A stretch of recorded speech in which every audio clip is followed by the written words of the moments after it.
Hello and welcome to Middle East Matters here on France 24. I'm Tom Burgess-Watson. Coming up in the programme, a sense of betrayal. Turkey's 15 million Kurds vent fury at Ankara for not doing enough to help with the battle against jihadists in Syria and Iraq. And beyond description, so says the UN chief as he tours areas of Gaza devastated during the summer's Israeli offensive. This as the international donors pledge $5 billion to fund reconstruction. And a hip-hop Lebanese style. We're going to take you to the city of Tripoli, where music is helping young people let off steam and heal old wounds. But we begin in the Syrian town of Kobani, just a short distance from the Turkish border, where the UN is warning of the imminent massacre of the Kurdish people who've stayed behind to fight off militants from the Islamic State organization. Well, Kurds make up 20% of the Turkish population, but they feel betrayed that Ankara hasn't done nearly enough to support them. Instead, they say that the government of President Recep Tayyip Erdogan is cracking down on them and has carried out airstrikes on Kurdish guerrillas in the southeast of the country. Bahos represents thousands of Kurds. Like them, he left everything behind to go to fight in Kobani. Just months ago, he was working as a baker in Istanbul, but when the Islamic State organization closed in on Syria's third largest Kurdish town, he decided to go there to fight the jihadists. A bullet came flying through the air and hit my eye. He was brought back to Turkey to recover from his wounds, where he keeps up with news from the front line every day. His 18 and 19-year-old sons are there, alongside 3,000 other Kurdish fighters. He's now unable to get back to Kobani, as Ankara has closed the border. Hundreds of Kurds from all over the world have found themselves blocked from the front line. If they open the border up, we'll come to Kobani and bring our heavy weaponry with us. Then the Kurdish militia will strike and eliminate the Islamic State. But the Turks don't want this to happen. Kurdish troops are stationed at the border, but have made no moves, despite the country's parliament having voted to join the international coalition against the Islamic State group. Many of Turkey's 15 million Kurds see this stalling as a political move to abandon Kurds to the Islamists' hands. Also at stake, the peace process between Ankara and Kurdish militant group the PKK, which began in 2013 after 3 decades of conflict. PKK militants said the ceasefire had been violated after they were targeted by Turkish airstrikes. Turkish authorities said they'd responded to what they described as open fire from terrorists at an army base. Abdullah Öcalan, the PKK's leader, had previously given a warning from prison. If Kobani falls to the Islamic State group, it means the end of peace negotiations, in which case Kurdish rebels could even decide to take up arms once again against Ankara. Now, the UN Secretary-General Ban Ki-moon this week made a brief visit to Gaza, where he saw for himself entire neighbourhoods devastated by Israeli shelling during the course of the summer. He called the destruction beyond description. Well, his visit follows an international donor conference in Cairo, at which more than $5 billion was pledged to help repair some of the damage. A much-needed boost to funds to rebuild the Gaza Strip. Conference goers in Cairo on Sunday pledged some €4.3 billion, well ahead of the Palestinian goal of $3.2 billion. Half of it, which will be dedicated for Gaza reconstruction, and committed themselves to start dispersing their assistance as soon as possible in order to bring about rapid improvements to the daily lives of Palestinians. Over 2,000 Palestinians were killed and more than 100,000 lost their homes during this summer's conflict. After 50 days of Israeli shelling and tank fire, today much of the Gaza Strip still lies in ruins. Washington has pledged €170 million, the European Union €450 million, and the UAE and Kuwait have donated some €160 million each. But the biggest donation has come from Qatar, €790 million. The oil-rich nation has close ties to Hamas, which controls Gaza. Donors plan to transfer the aid directly to the Palestinian Authority's new unity government. Israel has been urged to take the opportunity to make peace. President Obama, myself, our whole country are deeply committed to the possibility, to the need, the urgency of having two states that live side by side. UN Secretary-General Ban Ki-moon visited Gaza on Tuesday, saying the destruction was far worse than he'd seen after the previous conflict in 2009. Now, it's estimated that out of Egypt's population of 90 million people, between 2 and 4 million are atheists. Well, during the course of the summer, the government launched a campaign to fight atheism. But despite the risks of drawing attention to themselves, a growing number of young Egyptians are speaking out and turning their back on religion. Our France 24 team in Cairo went to meet some of them. In a country where religion is everywhere, declaring yourself an atheist can be a dangerous act of rebellion. These young Egyptians are among the few non-believers who dare to speak openly on camera. Ahmed abandoned Islam in 2010 after months of doubt about his practice. He used to be an ultra-conservative Muslim. I used to be a Salafist. I come from a family of Salafists. Once I became an atheist, everything changed completely. I was rejected by society. Everyone wanted to bring me back to religion. Nada left her family home a year ago, worried about how her loved ones would interpret her news.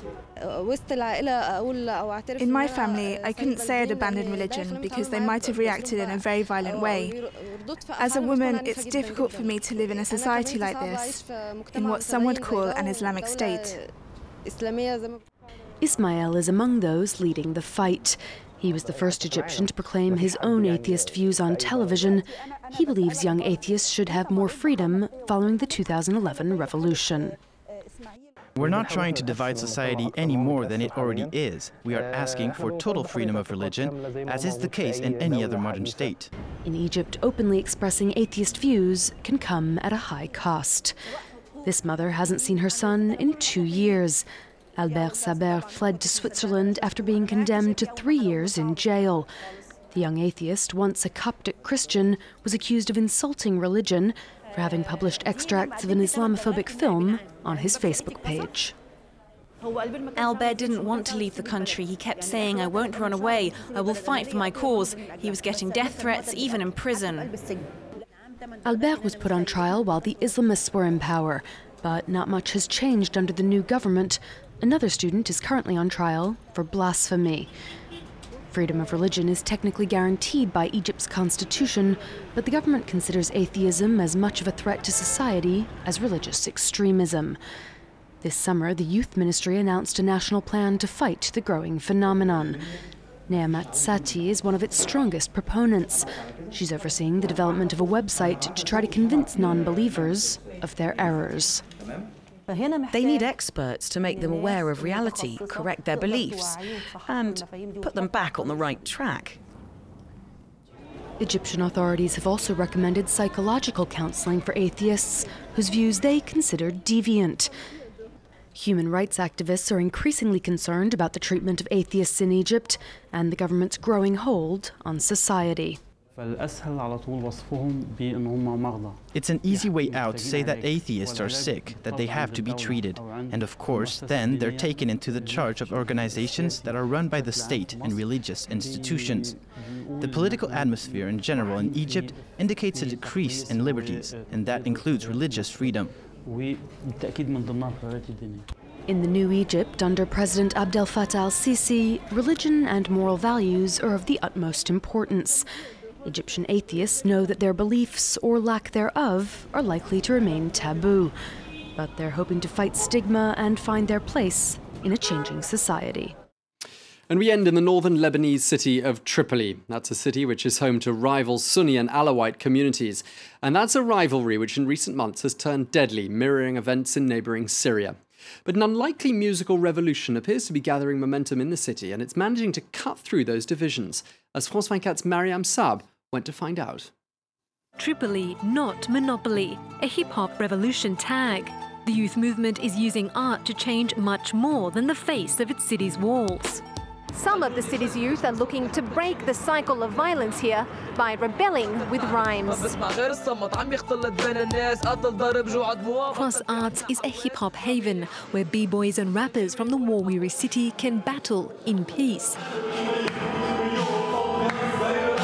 Beats, breakdance and graffiti art. Rival crews face off.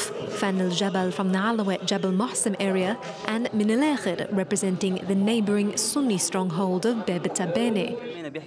Each side speaks about its own neighborhood, but together we are Tripoli's hip-hop revolution.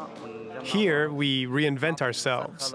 We come together to give Tripoli a voice against violence, sectarianism, and infighting between Jabal and Tabene. So don't expect rhymes filled with bling-bling and fast cars. These crews rap about the world around them, a world full of pain. Isa Narman, aka DJ Devil, and Yusuf Ibrahim, aka ASO, both saw a child die in its mother's arms from different sides of the Green Line.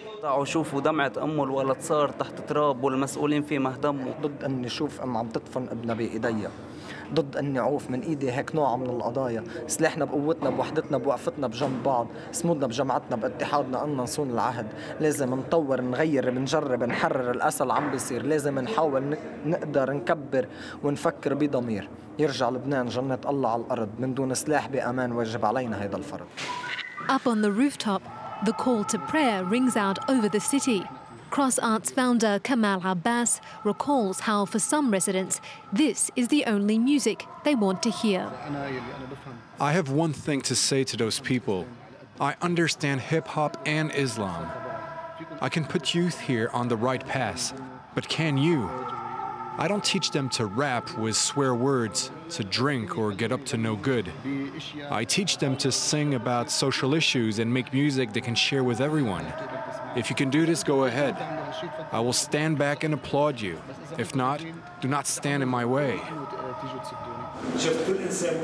Back inside, all ears are on spiritual healer Wild Horse as he leads the group through a guided meditation. One by one, they make a wish. For most, it's to make something of themselves. But the odds are stacked against them. Growing up in Tripoli means nothing is guaranteed. Not even the electricity. But hip-hop has sparked a flame inside Tripoli's youth, one they hope will help lead them out of the darkness. And they're not alone. Carrying a torch for them, fans from all over the world. I just want to say I want to support all the way Tripolis hip-hop revolution. MJ, cut. Well, that's it for this week's edition of Middle East Matters. Thanks for watching, and I do hope you'll join us again next week.